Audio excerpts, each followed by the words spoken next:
नमस्कार दोस्तों, आपका स्वागत है द यूनिवर्सल योगी में।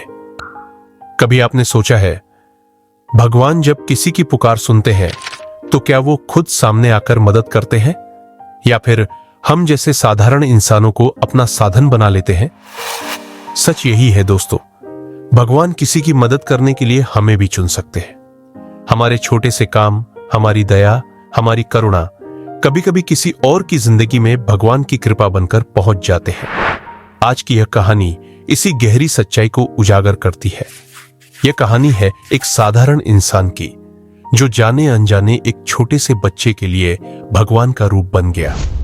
तो आइए सुनते हैं यह अद्भुत और दिल को छू लेने वाली कथा, जो आपको विश्वास दिलाएगी कि भगवान हमेशा हमारे करीब है और कभी कभी वे हमें ही अपने हाथ बना लेते हैं। एक आदमी मंदिर जा रहा था। रास्ते में उसने सोचा, चलो भगवान के लिए प्रसाद ले लूं। वो मिठाई की दुकान पर रुका ही था कि उसकी नजर एक बच्चे पर पड़ी। तपती दोपहर, जून की धधकती धूप और वह बच्चा नंगे पैर खड़ा था। पसीने से तरबतर, जमीन की जलन से बचने के लिए बार बार अपने पैर बदल रहा था। उसके हाथ में भगवान की माला थी और वो राह चलते लोगों को पुकार कर बेचने की कोशिश कर रहा था। आदमी का दिल पिघल गया। उसने सोचा, यह बच्चा तो मानो खुद तपस्या कर रहा है, क्यों ना इसकी मदद करूं। उसने मिठाई वाले से कहा, भाई मेरा प्रसाद यही रखो, मैं अभी आता हूं। वो पास की दुकान गया, एक जोड़ी चप्पल खरीदी और वापस बच्चे के पास पहुंचा। प्यार से बोला, ले बेटा ये पहन लो, धूप बहुत तेज है। लेकिन तभी कुछ ऐसा हुआ जो उसकी जिंदगी की सबसे बड़ी सीख बन गया। बच्चे ने अचानक उसका हाथ पकड़ लिया और मासूम आंखों से पूछा, आप कृष्ण हो ना? आदमी चौंक गया, मुस्कुराकर बोला, नहीं बेटा, मैं कृष्ण नहीं हूं।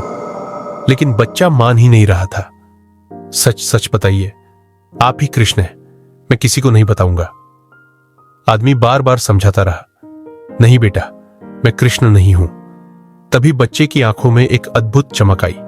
उसने धीरे से कहा, नहीं, आप ही कृष्ण हैं, क्योंकि कल रात मैंने कृष्ण से प्रार्थना की थी, प्रभु मेरे पैर धूप से जल रहे हैं, कृपया मुझे चप्पल दिला दीजिए।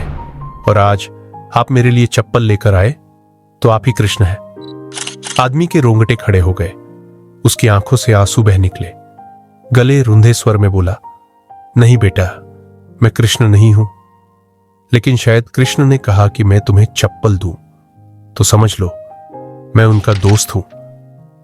बच्चे ने श्रद्धा से उसके पैर छू लिए और आदमी माला और प्रसाद लेकर मंदिर में प्रवेश कर गया।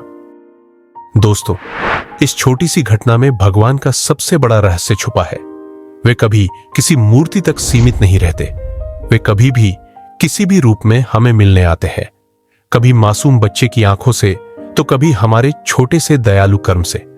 याद रखिए, भगवान को हमारे बड़े बड़े यज्ञ, मंत्र या दान की जरूरत नहीं। वे तो सिर्फ सच्चे प्रेम और करुणा से बंध जाते हैं। और शायद यही उनकी सबसे बड़ी लीला है कि जब हम किसी की मदद करते हैं तो दरअसल हम भगवान को ही छू रहे होते हैं। दोस्तों, यह कहानी हमें यह सिखाती है कि भगवान किसी भी रूप में, किसी भी पल हमें अपना दोस्त बनाने का मौका देते हैं। जरूरी बस यह है कि हमारे दिल में सच्चा प्रेम और करुणा हो। और शायद यही सबसे बड़ी लीला है, भगवान हमें हमारे छोटे छोटे कर्मों और प्रेम के लिए पहचानते हैं। कभी भी, किसी भी समय भगवान अपने दोस्त बनने का अवसर दे सकते हैं। दोस्तों, अगर आपको यह कहानी पसंद आई तो लाइक करें, शेयर करें और चैनल द यूनिवर्सल योगी को सब्सक्राइब करना न भूलें। और हां, कमेंट में बताइए कि आप किस प्रकार भगवान के दोस्त बनना चाहेंगे। हम फिर मिलेंगे एक और अद्भुत आध्यात्मिक कहानी के साथ। जय श्री कृष्ण।